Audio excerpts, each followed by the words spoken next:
I always tell people, I said, tell me your schedule. And they'll go, well, I go to work and I work 9 to 5 and I come home, I'm exhausted. And so, when am I going to start a business? I said, well, what about the other 8-hour shift? Because that's what I did, right? I had to be able to work from 8 to 5 in a normal job. And then I started working as a janitor because I worked my own hours in the middle of the night. But I worked 8 to 5 and literally I'd come home, I'd get a bite to eat, and then I'd start my work at 6 p.m., 6:30 p.m. And I go from 6:30 to 2 a.m. And I'd get another 7-8 hours in. And that's how I built everything in the beginning. That's honestly what's required. And to not do that is to cheat yourself. Because in the end, what we get will never make us happy. I don't care how many stars on your chart, how many Academy Awards, how much money you make. What makes us happy is progress.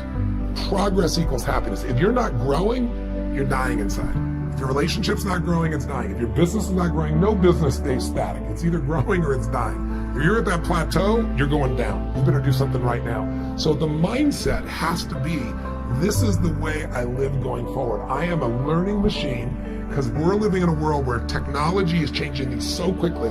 I got to stay ahead. And that makes people fulfilled because you become more. You're not just doing something because you have to or because you're trying to keep up. In business, every one of your readers or viewership in this case should really ask themselves the question, who am I at my core?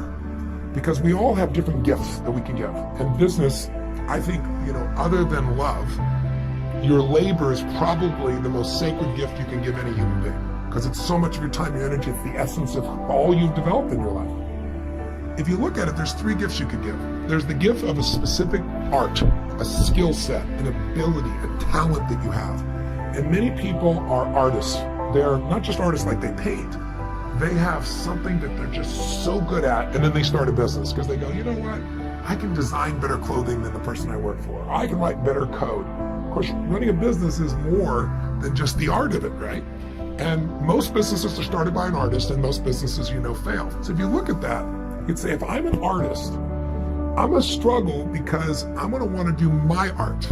A great business person says, it doesn't matter what I care about. I can't fall in love with my product or service. I need to fall in love with my client, and I got to constantly changing to meet their needs. Don't fall in love with your product or service. Fall in love with your ideal client. That's a different game. There's another type of person who's more of a manager leader, meaning their gift is not a specific skill set, like selling or creating or something. It's managing people and processes, and they love it, all right? And it's their nature. When it's your nature, you tend to get good at it if you work at it, right? Because it's just who you are. You're reinforced for it. And then there's the entrepreneur. And everybody calls himself an entrepreneur, but there are people that are entrepreneurial and there are entrepreneurs. And an entrepreneur by nature is different. They love risk. They live risk. It's like Steve Wynn's dear friend of mine, and he took me to Cal, and I saw this guy lose $10 million, in less than 30 minutes. And the guy got up and gave Steve a hug and said, "Oh, Mr. Wynn, you're incredible." He actually said, "Would you take a picture?" And I'm used to hearing this, right? So I said, "Oh, sure." And he goes, "No, would you take a picture of me with Mr. Wynn?" And he just lost $10 million from him, right? That guy's an entrepreneur, right? You lose 10 million, I'll just figure another way to earn it again, right? It's a different mindset. An entrepreneur is in it for the money, right? They might be in for other things too, but they do want to make money. The artist is not as committed to making money. They want to make money, but they want to do their art. They want to make that dress. They want to write that code. They want to do what they love. So if you're going to be a successful business person economically, you got to say, who am I and who do I need? If I'm a great artist, I probably need a good manager leader as a partner, because they're going to help me build the organization, and I can still do the art that people love, and I'm going to just make sure my art is what they want, not just what I want. If I'm going to grow and scale, who am I? If I'm a manager leader, I might want to tie in with a great entrepreneur, because there's going to be something much greater I can be a part of and own a piece of, potentially, if I'm there. If I'm an entrepreneur, I'm looking for great artists, because they're going to be the core of my business. I'm looking at great manager leaders. So you got to know who you are and who you need. At Inc., we pay a lot of attention to entrepreneurs, what they think. We survey them, we read other people's surveys. And one of the questions that comes up over and over again, we'll ask people who identify as entrepreneurs, what's your biggest challenge? Yes. Surprisingly, people will volunteer, I don't have the right idea, which fascinates me, because if you don't have the right idea, why are you identifying as an entrepreneur in the first place? Yeah. But at the same time, I don't want to dismiss it. I'm trying to understand, and I'm curious. When they say I don't have the right idea to succeed, to build the business of my dream. You're all about inspiring people and getting people to dig inside themselves. Where do those good ideas come from? Where should these people turn to find those right ideas? Steve Jobs used to say the best ideas are stolen, right? Because, he didn't create the mouse. The Apple came, he went to Xerox, right? And they built the mouse, they built that interface. He just went out and basically stole it, right? I would say, Starbucks was modeled, right? Churchill's overseas, he sees this incredible situation in Italy and says, wow, this could translate so well. Let's just take this back here to Seattle. You don't have to be the originator of an idea. You can see a model that works and just execute better than someone else, or see something that works one place and bring it to where it's not. The idea that you have to be an original thinker, I consider myself to have a lot of original thoughts, but I also believe, holy cow, I stand on the shoulders of so many people that I've learned throughout the years that I've forgotten half of where it's come from, because I've read so much, learned so much, interviewed so many people. The ideas come from looking for them, being obsessed to find them, and being clear about what you're looking for. I'm looking for something that's going to change lives in this way, or that I'm really passionate about in this subject, and that I really believe can have a margin. So I think that's one thing. I think the other thing is, it's all about creating the right questions. So I tell people, if you want to create innovation in your organization, if you try to do it like once a year rain dance, it never works. You got to train your people in a different way. And the way I do it in all my companies, and the way we've grown so much is, I am always bringing new voices to the table. New voices come up with new conversations, come up with new decisions, new ideas. So I met a multi-billionaire many years ago, now a good friend of mine, very private man. And I asked him the most important aspect of growing his businesses. He said, every single year, I bring somebody new to the C-suite. Every single year. And he said, and the reason is, new blood has fresh thinking. They have a fresh voice. They have a fresh perspective. And they shake things up a little bit. And he said, and I get somebody off the team. He does the GE approach to things very often in that area, right? Then the second piece, though, is, if you're getting those new voices, you want new conversations, so you need to ask new questions. And, one of the questions I teach businesses to ask is, what business are you in? What business are you really in? And I got that from Mark Benioff, because Steve Jobs mentored him. And he shared with them that when he took over Apple after the debacle, right, they were near bankruptcy, the first question he asked everybody is, what business we're in? They all said the computer business. He said, if that's true, we're in deep trouble. In fact, it's not even called Apple computer. It's not just Apple, right? And what he said is, they worked in it over the years, and at one stage early on, he said, we're in the business of giving people, of connecting people to their passions. And we do it artfully, we do it beautifully, we do it in a way that works. And connecting their passions led them to music, which became the transformation of Apple, right? iTunes, and then that led to phone. I mean, Apple's a phone company now. If they'd said Apple Computer, they would not be one of the richest companies in the history of the world. It's when they expanded and increased what their real core business was. So new questions, new voices, new experiments. Twitter was an experiment. Sounded like an idiotic idea, a couple guys on the side doing this project, and it blew up. 140 characters. Yeah, and who wants to do that? What am I going to do that for? Who's going to care? Took off and over. You got to try experiments. Most aren't going to work. And I think that if you try new experiments, you get new voices, you're asking new questions, you're going to stimulate new answers. But most people do the same thing. And also, when you start saying, I don't have the idea, and you believe I don't have the right ideas, you don't even look for them anymore, right? It becomes a self-fulfilling prophecy. One of the other things that you've said that intrigues me is that people running a business actually need to be running two businesses. Yes. There's the business that you're operating today, yes, and there's the business that you're becoming. That's so critical. And I think of our, again, Inc.'s readers and Inc.com's viewers. We talk to them and they can barely run the one. It's all they can do to get up at 5 a.m. and work till 1 a.m. and raise a family. So how do you do that? How do you plan for that?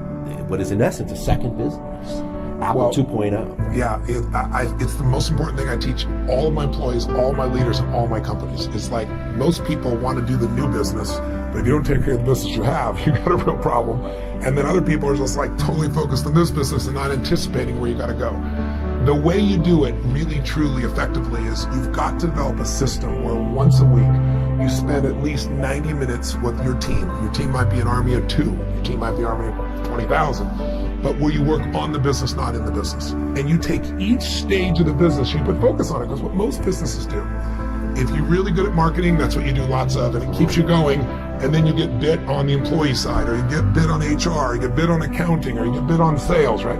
Or you're really good on innovation. You're innovating so much you're going broke, and you're not able to produce the level of sales. And that 90 minutes will allow you to work on the business you're in and the business you're becoming. But if you don't do that, You're always reacting. And I always tell people, losers react, leaders anticipate. In the last few years, I think there's been a kind of flux in the way that people think about failure.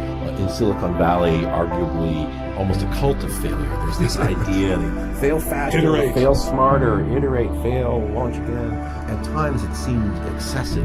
And also it's a little weird to sort of say to people, like, go out there and fail. It's a little strange. Yeah. And I'm curious what you think about, what is the right level of failure?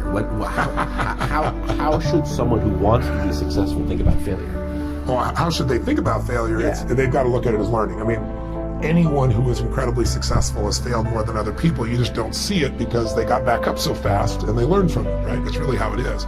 The fastest way to avoid failure is not to learn by your own experience, but to learn by other people's experiences, right? The way I believe in compressing decades into days. And the way you do that is modeling, once again. Finding someone who is the most successful in the world, it's taken 20, 30 years, and digging in and figuring out what is the core essence of what's made them successful. What are the failures they had? What they learned from them so you can avoid them? But the other part is you also have to know that success is buried on the other side of failure. It's buried on the other side of frustration. It's buried on the other side of conflict. And so you have to see this as part of the natural evolution. Peter Guber's a dear friend of mine. He owns the NBA Warriors. He took them from last place to, champions last year. Yeah, not a bad season so far. Yeah, not so bad this year. I mean, Curry's unbelievable. He told me a story about his life early on. He told me that when he was just a kid, there was a neighbor kid who had major physical deformities and potentially mental ones. And he saw one day his dad take him out, put him on this long bike with these two mini training wheels. And he put the kid on this thing who could barely walk. And he shoved him. And the kid went for a little bit and just crashed. And when he crashed and started to cry, the fathers got up and walked away. And Peter said he was so mad at this man. And he said this would go on every morning. And Peter would be looking out his window, and he went and told his mom. He said, you got to do something. He's abusing this poor boy. An interesting thing happened, he said. His mom said, stay out of their business. And one day, Peter's looking out the window before he's going to go to school, and he sees the kid out there, and the dad shoves him, and the kid goes and goes and goes. He's about to fall over and goes and goes and goes and goes, and he finally crashes, but he went on forever. And all of a sudden, he turns around and he looks at his dad, and his dad's going like crazy like this. And Peter said in that moment, he made a decision. He said, all failure is it's a speed bump on the way to success. And that man's great gift was he didn't baby his son. He got his son to do this. And he said, Tony, years later, I'm the chairman of Columbia Pictures. And I think he was 34 years old. And he was picked over a man that was 55 and a war hero and was very respected. And so there's this conflict. In the first movie Peter made, they screened it and it was terrible. Right. And these horrible reviews. And the guy walked up and said, are you scared? And Peter looked at him and said, I really am, but it won't stop me. He said, let me tell you a story. And he told him a story about this little boy. He said, you know what I learned? He said, I learned that as long as you keep getting back up, failure is just a speed bump to success and nothing's going to stop me in this job or anything else I do. And he said the story brought a tear to this man's eyes. He related to it in so many ways in his own life. And he said he went from his adversary to his ally from that day forward. So I really think we're all afraid to fail, but it's the only way to learn sometimes. I mean, when people succeed, they tend to party. When you fail, you tend to ponder. And in the pondering is when you usually get the growth, the insight, the strategy that'll change your business, that'll change your personal life, that'll change your finances. And so I think, I don't vote for failure for anybody, but to think you're not going to experience it is absurd. The way to not experience it is to turn it into learning. The person that can go through failure like butter and it doesn't stop them, they just change their approach, how long will you give your average child to learn how to walk? Before you shut them off and said you're not a walker. People go, what are you, crazy? My kid's going to keep trying until he or she, is a walker. Well, that's why almost everybody walks. Right. But singing, how many people sing? Small amount. Because someone says, what's that noise you're making? Stop that. You're not a singer. Well, once you decide that, you stop trying. Failure is only when you permanently give up. If you learned anything and you apply what you've learned, failure is a stepping stone.